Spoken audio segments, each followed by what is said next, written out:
linggo-linggo raw, may mga nahuhuling mga Chinese national sa ating bansa.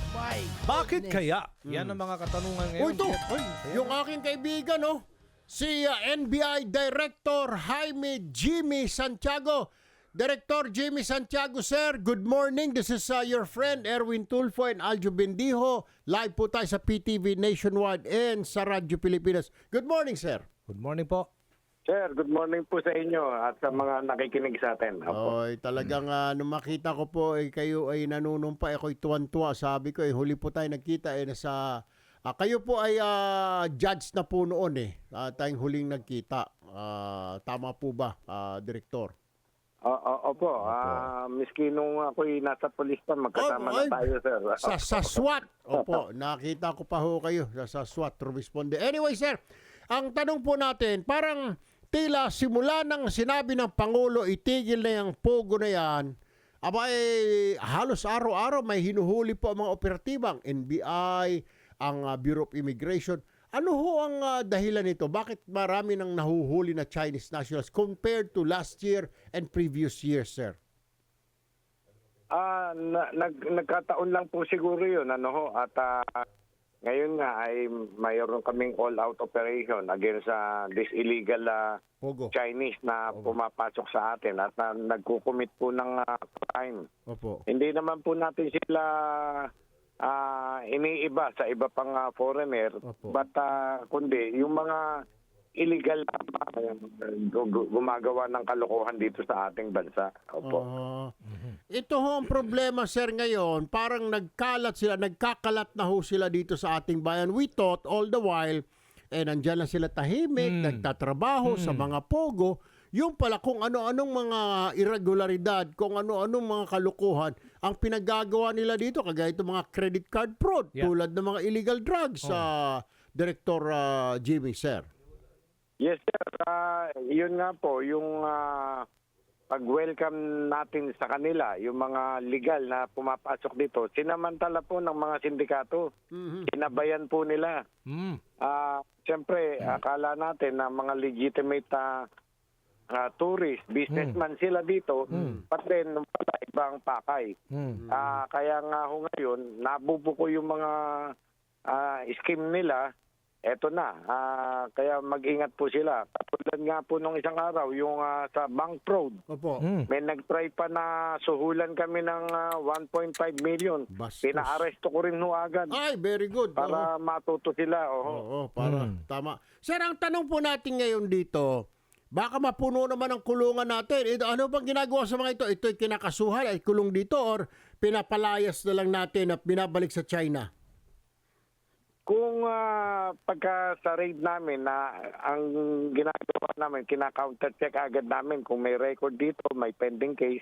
Pagka may pending case po, ayun, kulong. Pagka naman po walang pending case at nagkataon lamang na sila'y tourist lang dito, ay dinideport naman agad ng immigration natin. Opo. Director Santiago, this is Aljo Bendijo, sir. Maiba lang ho ako. Nasa Bulacan pa ba si Mayor Alice Guo? Sir, hindi po kami tumitigil ng pag-try na ginagawa po namin lahat ng best namin para siya ay malocate. Nasa Pilipinas pa, no? Hindi naman siguro nakalabas pa ng bansa yun. Hinahanap sa tingin natin na dahil nakakapag-post pa siya ng mga sa kanyang Facebook. Opo, sir. Anyway, Director Santiago, sir, keep up the good work. Maraming salamat since kayong naupo dyan. Ang dami yung mga arrest at ang dami yung activities ninyo dyan. Salamat po at magandang umaga. Mabuhay po kayo, Director Jimmy Santiago. Jaime Santiago, sir. Salamat din po, sir. Salamat po. Okay, ito na. Kasi yung mga nahuhuli at agad na i-deport, immigration yan. Pero pag may kaso nga, dito muna. Paano kung nang rape ito? Ayan, nang istapa? Dilitisin mo na yan. Sa mga i-deport ka agad, ito na, immigration spokesperson, Dana Sandoval. Ma'am Dana, good morning. Good morning. Good morning po. Kasama natin si Congressman Erwin Tulfo, ma'am. This is Aljo Bendijo. Good morning, Sir Aljo. Good morning, Kong. Ayan na po. Ma'am, this is Erwin po. Ang tanong po natin, ano pong ginagawa din sa mga Chinese national na walang mga dokumento, ika nga nagtatrabaho sa illegal na pogo, Pero may mga sabit, may mga kaso-kaso dito. Kinukulong muna sila. Gaano katagal? Gaano katagal din sila bago isole sa China, Ma'am Dana? Yes, Kung Erwin, kapag ka ang isang foreign national nakitaan natin ng immigration violation, meron po yung kaakibat agad na deportation case. Pero kung meron po siyang local case here in the Philippines, halimbawa, nakapatay, nagnakaw, whatever po na kaso in the local courts, hiwalay po yun na umaandar. So pwede pong sabay nangyayari yan. Meron siyang court case here in the Philippines, sabay po ng deportation case. Kapag natapos po ang deportation case, hindi po muna natin mai-implement ang deportation. Halimbawa, mahatulan siya ng deportation. Kailangan po antayin na marisolba yung local court case po niya before we are able to implement the deportation para hindi naman po niya matakasan yung mga accountabilities naman niya doon sa ginawa niyang krimen po dito sa Pilipinas. Mamang tanong po natin, yung mga iba't ibang ahensya ba like PNP, NBI, pag nakahuli sila, do they report it to you? At if ever they do, ilan na po so far nahuhuli ng mga operatiba natin at na-deport na ng Bureau of Immigration? Would you happen to have a number, Ma'am Dana? It would depend po siguro on the violation. If the violation is purely criminal o kaya po yung mga civil cases, hindi po nire-report automatically. But if there is also an immigration aspect to the arrest na ginawa po, then tina-turn over po sa atin. In many times po, legal custody ang napupunta po sa immigration and yung physical custody napupunta po doon sa arresting agency. As to the number po, from the PAOK figures, yun po kasi yung mga marami-rami na maramihan po na raids natin with PAOK. We were able to arrest around, I think, 3,300.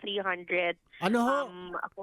3,300 na Chinese, Yes po. Chinese ho yan? Halo-halo po, but mostly Chinese po. Okay, 3,000 since when? Ito po yung mga massive raids po, I think, late last year and early this year. So, And most of them 2023 hanggang 2024. When you say most of them, 90%? Are we talking about 90%? Siguro po mga 75 to 80% would be Chinese national. 3,300. Anong violation po ito? Anong kaso sa Pogo? Yes, ito po yung mga na-arrest na mga illegal online gaming companies na nagpapanggap na scam hubs, na may mga badges pa ng human trafficking. Na-deport na po natin karamihan nito, nasa 2,300 po, and the rest are still in process po ng kanilang deportation. Ma'am, may tanong ko lang, walang leeway tayo, walang exemptions yan. Halimbawa, ibang anak nila ay nag-aaral na sa Pilipinas, ang iba ay nakapangasawa na dito.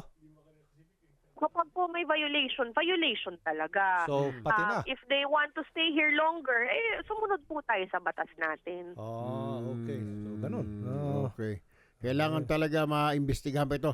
And do you expect, ma'am, na marami pang mahuhuli dahil marami pong mga immigration violation na ilang libo pa ito ang tinitignan ninyo, Ms. Sandoval? Yes, malaking tulong po yung intensified drive ng local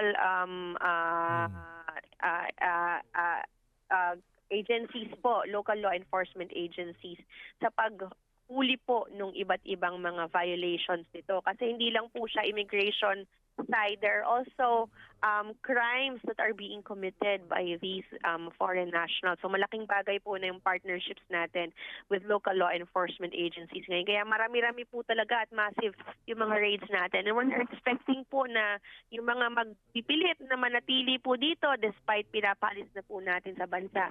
Yun po yung ine-expect po natin na huhulihin po natin. May tanong ko lang, sino ba gumagastos sa pagpapadeport? Hindi naman po Philippine government ang Okay. gumagastos sa deportation. Ang gastos po natin essentially is the logistics and the food nung mga Malaki pa rin yan, ma'am, di ba? detainees daily. Gagastos pa rin tayo Kasi dyan. marami po sila. But for the cost po of the deportation, which is mas malaki-laki po talaga, it's usually the individual, the deportee himself, or yung kanya pong embahada ang nag-arrange ng panggastos doon sa tao. Okay, sige po. Alright. Thank you. Thank you po, Ma'am Dana Sandoval ng Bureau of Immigration. Good morning po sa inyo. Salamat po and good morning.